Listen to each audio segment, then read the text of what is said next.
Now that we've seen how we can use both final gather and global illumination, let's see how they can be used together in the same scene. Alright, so here's what we're going to be starting with, and this is the exact point at which we stopped in our global illumination lesson. So what we're going to do is take a look at how we can start to use a little bit of final gather to really clean up this result, because as we mentioned in our previous lesson when we were working on this, is we do have a little bit of blotchiness, a little bit of noise, and just some of these other kind of messy areas. So let's go back to our render settings, and inside the indirect illumination tab, underneath this final gather rollout, we'll just enable final gather. And take a quick render of this. And you can see that overall the render does proceed fairly quickly, although introducing a little bit of final gather does kind of start to slow it down a little bit. But you can see immediately how our result looks much, much different. And that's because with this final gather, it actually has the ability to kind of further smooth out and kind of blend our global illumination from the photons. So it really kind of helps to kind of add just that little extra layer. And you can see that now our result is very clean, very smooth, and overall looks very, very nice without having to really start to dig down deep into the actual global illumination photons and try to find what's wrong. It really makes this process much, much simpler. And like I said, we do have now completely independent control over the final gather, over the global illumination, and the direct lighting itself. So if we were to come into this direct light source, and let's take a look at maybe its far attenuation, maybe we can start to increase that a little bit more, maybe to get just a little bit more light back along this back wall. There we go. And let's maybe go ahead and give it a little stronger intensity. And let's see what that does for us. Alright, so here's our result. So maybe a little bit washed out. So let's come back and maybe start to address some of the indirect illumination. We'll start with the photons.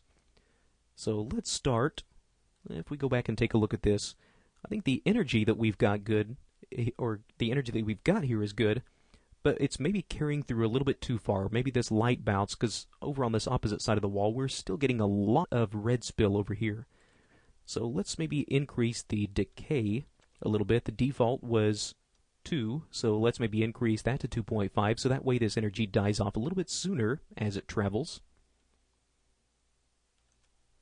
There we go. And then you can see how that really starts to kind of localize that color bleeding effect a little bit more. Now it starts to let a little bit more of this kind of grayish color shine through.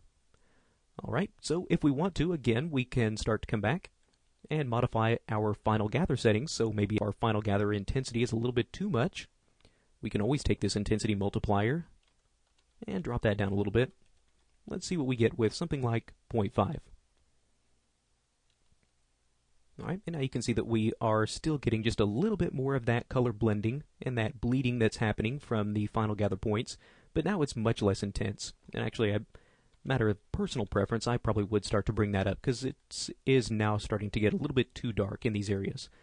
Now, if you're going to be using final gather together with the global illumination, we probably would not need to use any additional final gather bounces. Really, that would be used if you were using final gather strictly without any kind of global illumination help, because these additional bounces kind of simulate that effect of indirect lighting and kind of that color bleeding. But in this case, that is actually being taken care of by the photons, which do a better job anyway. So really there's no need to start to introduce any additional bounces.